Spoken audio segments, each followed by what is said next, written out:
Hey, so the first thing we're going to talk about right now is we're going to talk about expectations. And so anytime you gather a diverse group of people, they're all going to bring their own expectations into the room. And so we've already talked a little bit about how to gather your team and how to bring a diverse team because you get better results.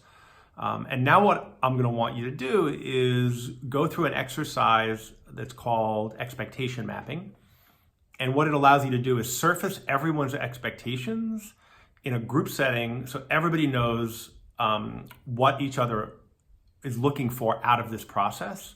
And then you can kind of air some misunderstandings. You can reach commonality of language and the things you want to be talking about, and ultimately what goals you're trying to achieve. And so I've done my own expectation map of what I'd like to see and what I expect out of you and all of my students in this process. And I'm going to share it with you. And basically it looks like this. And it doesn't have to be fancy. And there's 4 quadrants to an expectation map. There's what do you want to see? There's what do you want to hear? There's what do you want to think or feel? And there's what do you want to say or do? And the reason that those 4 different approaches are important is because different people show up in the world differently. I'm a bit of an extrovert. I like to talk. I'm very visual. But there are other people that might be more introverted that might want to think a little bit more.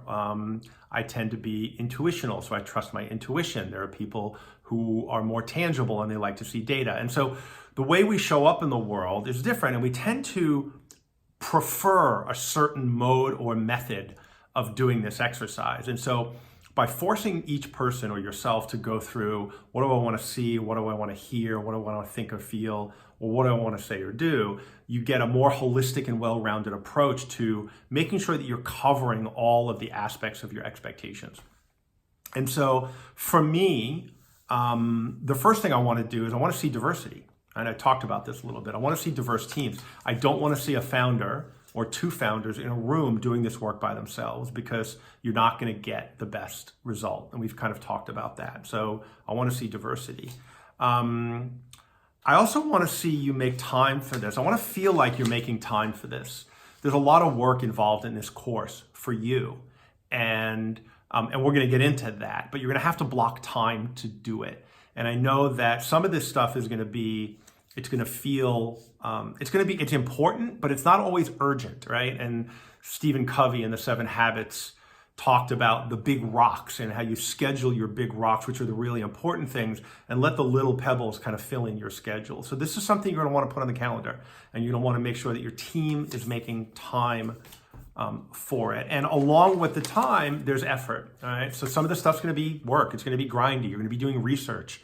You're going to be getting out of your comfort zone a little bit. Some people might have to reach out and talk to customers or potential distributors or consumers and ask them questions, which we're going to get into. And so you're going to have to actually put in the effort. There's no silver bullet. I can't do this work for you. I can show you how to do it. I can help guide you, but you're ultimately going to have to do the work. It's a team sport. Like, this is something that makes sure everybody's participating. I want to see everyone participating on your team. Don't have one person do all the work and having a bunch of people just kind of going along. You really need to spread out the work in order to get it all done and get a better result. I want you guys to take this seriously. I expect you to take this whole thing seriously. It's really important. This is actually the difference between maybe success and failure, maybe a modicum of success, and tremendous success. And I think the reason that we start businesses is because we want to be successful. And if you take this seriously, I think you'll be successful, but also have fun. I want you to have fun doing this. We're in the fun business. This is like the virtual reality business right now, right? So let's have fun. We're making games. We're teaching people how to smile and have a good time. So don't lose sight of that.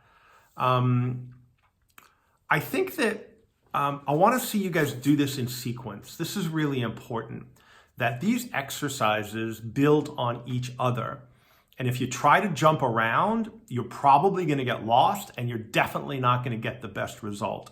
And so step through the process in sequence. It's designed that way intentionally because once you get to a certain spot, you're going to have to rely back on a bunch of stuff that you did in previous sections.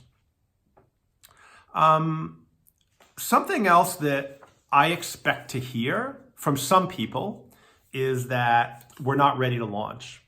There's going to be a point in time in this process, I'm going to call it out when we get there, where you look at your feature set and you look at your competitive positioning and you say, I don't know if we actually have all the features we need in our product to be competitive in the market.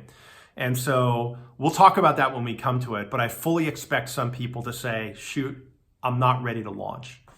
But ideally what I'd love to be able to do is to see is a lot of sales. I want to see you guys sell your product. I want to see you exceed your expectations of sales. And I'd love to be saying congratulations at the end of this when you guys submit all your work and you submit the best pitch deck ever.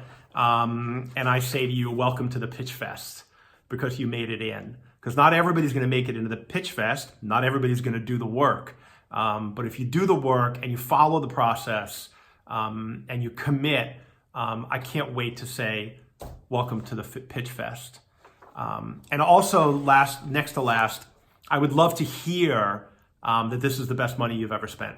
And a lot of my clients, most of my clients say that after we've worked together. And if you want to do that, you can certainly feel free to put it in the comments and chat, which is the last thing on my expectation map, which is stay active. Let me know what's going on.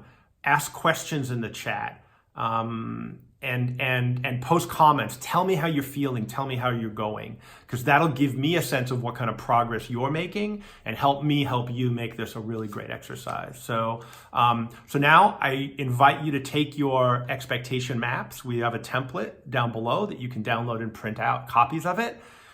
Gather your team, give them each, get a bunch of stickies, or they can write right on the expectation map. But one of the nice things about the stickies in this is you can actually take them off and then people can put them on a big joint expectation map on the wall.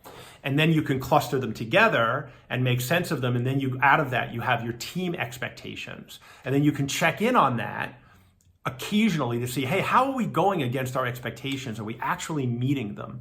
And so I like to use stickies for this because then you can have everybody bring up their stickies and post them on a joint expectation map. So grab your expectation maps, get your sticky pads, get your Sharpies. This should be about a 15 or 20 minute exercise, half hour max, depending on the size of your team. Give everybody 5 or 10 minutes of quiet time to go ahead and think about their expectations, and then share and post in the comments below how it went. Thanks. See you soon.